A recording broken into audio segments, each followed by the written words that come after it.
அனைவருக்கும் வணக்கம். இன்றைக்கான வீடியோவில் வந்து நம்ம எதை பற்றி பார்க்க போகிறோம்னா, குரூப் 4 வந்து இப்போ அறிவிச்சிருக்காங்க. அதுக்குண்டான அறிவிப்பை தான் நம்ம பார்க்க போகிறோம். நேராக இந்த வெப்சைட் வந்திருக்காங்க. இந்த வெப்சைட்டோட லிங்க் வந்து நான் கீழே டிஸ்கிரிப்ஷனில் கொடுக்குறேன். இங்கே வந்து அறிவிக்கைகள்னு இருக்குது பார்த்தீங்களா, அதை நீங்கள் வந்து கிளிக் பண்ணுங்கள். கிளிக் பண்ண உடனே ஃபஸ்ட்டு பார்த்தீங்கன்னா இன்றைக்கி தான் விட்டுருக்காங்க. இப்போ டைம் பார்த்தீங்கன்னா 6:15. ஸோ இப்போ தான் பார்த்தேன். ஸோ உங்களுக்கு நோட்டிஃபிகேஷன் பார்க்கணும்னா தமிழ் நோட்டிஃபிகேஷன், இங்கிலீஷ் நோட்டிஃபிகேஷன் ரெண்டுமே இருக்குது. அப்ளை பண்ணணுன்னா இன்னையிலேருந்து பண்ணிக்கலாம். 30/1/2024 அதாவது இன்றைக்கி தான் கால்ஃபர் பண்ணியிருக்காங்க. எண்டு டேட்டு பார்த்தீங்கன்னா பிப்ரவரி 28 வரைக்குமே இருக்குது. இந்த 1 மந்த்துக்குள்ளே நீங்கள் வந்து அப்ளை பண்ணிக்கலாம். அதுக்கப்புறம் பேமெண்ட் பண்ணுறது லாஸ்ட் டேட் என்னென்னா அதுவும் பார்த்தீங்கன்னா 28/2/2024 அப்ளை பண்ணுற அன்றைக்கி தான் பேமெண்ட்டுக்கு லாஸ்ட் டேட் அப்படிங்கிற மாதிரி சொல்லியிருக்காங்க. ஸோ நம்ம இப்போ இருக்கிறதுக்கு வந்து ஆன்லைன்லேயே அப்ளை பண்ணிக்கலாம். இன்னொன்று எக்ஸாம் எப்போ சொல்லியிருக்காங்கன்னா ஜூன் 9 சொல்லியிருக்காங்க. சரிங்களா? ஸோ நேரம் ரொம்ப வந்து கம்மியாக தான் இருக்குது. எலெக்ஷன் வரதால் டேட்டை மாற்றி வைக்கிறதுக்கு வாய்ப்பு இருக்குது. ஸோ இந்த டேட்டு வந்து அஃபிஷியலாக சொல்லியிருக்கிறது. மோஸ்ட்லி இதில் தான் நடக்கும். இன்கேஸ் தேர்தல் வந்து கொஞ்சம் மாற்றங்கள் இருந்தால் இது மாறுபடும். சரிங்களா? தாமதிக்காமல் வந்து எல்லாமே அப்ளை பண்ணிக்கோங்க. இப்போ வந்து நோட்டிஃபிகேஷன் பார்த்துடலாம். அதில் வேகன்சி எல்லாமே தெரிஞ்சிடும். கிளிக் பண்ணுங்கள். கிளிக் பண்ணிங்கன்னா தமிழ்நாடு அரசு பணியாளர் தேர்வாணையம். சரிங்களா? அறிவிக்கைன்னு இதெல்லாம் சொல்லியிருக்காங்க. ஸோ டேட்டு பார்த்திங்கன்னா உங்களுக்கு தெரியும். ஸோ பேசிக்காக நான் முன்னாடி பார்த்து தான் இதில் தமிழில் எல்லாமே கொடுத்துருக்காங்க. ஸோ அப்ளை பண்ணோம்னா இந்த வெப்சைட்லேயும் வந்து நம்ம பண்ணிக்கலாம் அப்படிங்கிற மாதிரி சொல்லியிருக்காங்க.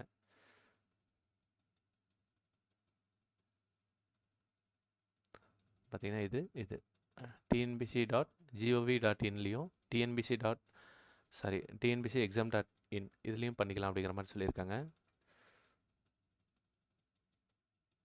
கிராம நிர்வாக அலுவலர் 108 பேர் எடுக்கிறத சொல்லியிருக்காங்க. ஸோ அவங்களுக்கு உண்டான சம்பள ஏற்ற முறை அது சொல்லியிருக்காங்க. 19,500லேருந்து 71,900 வரைக்கும் பழைய ஓய்வூதியம் அப்படிங்கிற மாதிரி சொல்லியிருக்காங்க. அதுக்கப்புறம் பார்த்திங்கன்னா இளநிலை உதவியாளர் இது வந்து 2442. இது வந்து பிணைய மாற்றுறதுன்னா டெபாசிட் ஃபண்ட் இல்லாமல் நம்ம ஜாயின் பண்ணுறது. டெபாசிட்டோட ஜாயின் பண்ணுறது இருக்கும். அதுவும் அவங்க சொல்கிறேன். பார்த்திங்கன்னா அது கீழே கொடுத்துருக்காங்க. இளநிலை உதவியாளர் பிணையம் அப்படின்னா நம்ம டெபாசிட் பண்ணணும். ஒரு சின்ன தொகை வந்து டெபாசிட் பண்ணிட்டு தான் நம்ம ஜாப் வந்து ஜாயின் பண்ணுற மாதிரி இருக்கும். பெருசாக இருக்காது. சரிங்களா? இது வந்து 44 வேகன்சி. ஸோ உங்களுக்கு எல்லாமே சேலரி பார்த்திங்கன்னா எல்லாமே ஒரே மாதிரி தான் இருக்குது. டைப்பிஸ்ட் பார்த்திங்கன்னா 1653 பணியிடங்கள் வந்து நிரப்பப்படுறதா சொல்லியிருக்காங்க. ஸோ அதிக அளவில் போஸ்டிங்னு பார்த்திங்கன்னா அதுதான். அதுக்கப்புறம் வந்து ஸ்டெனியோகிராஃபர் இருக்காங்க இல்லையா, சுருக்கெழுத்து டீச்சர். ஸோ அவங்களுக்கு வந்து பார்த்திங்கன்னா 441 இருக்காங்க. ஸோ நிறைய பேர் இருக்காங்க. மொத்த காலி பணியிடங்கள் சொல்லிகிட்டு இருக்காங்க. பார்த்தீங்களா? 6244. உங்களுக்கு பார்த்திங்கன்னா தெரியும். 6244. சிறந்த விளையாட்டு வீரர்களுக்கான இடஒதுக்கீடு பொருந்தும் தேர்வுகளில் தேவையான காலி பணியிடங்கள் குறைக்கப்பட்டுள்ளன. ஓகே.